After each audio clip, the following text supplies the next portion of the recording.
So, ayan. Inihaw again. Ayan, pusit. Tsaka, liam po. Ayan siya, guys. So, ang sarap nito. So, uling-uling muna tayo kasi paubos na yung gas ko. O, diba? Tapos, meron din tayo inihaw na tulingan. Ayan siya, guys.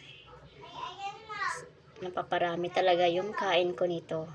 So, ito na nga, hinahanda na ng aking asawa dahil day off siya for today's video. Siya yung gumagawa lahat. Ayan siya. Tapos tulingan natin. Ang sarap nito, guys, lalo na paggataan. Bet ko talagang gataan to kasi napakasarap. Tapos meron din tayong pork liam po. 3 piraso lang din yan. Hindi ba? Sakto lang yan. Tipid-tipid lang. Char. Ayan, binabad pala yan siya sa tuyo tsaka bawang. Tapos sabay timpla. So, ang sarap, napakalasa niya. Nanonood talaga yung lasa niya.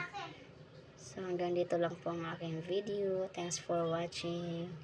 Don't skip the ads.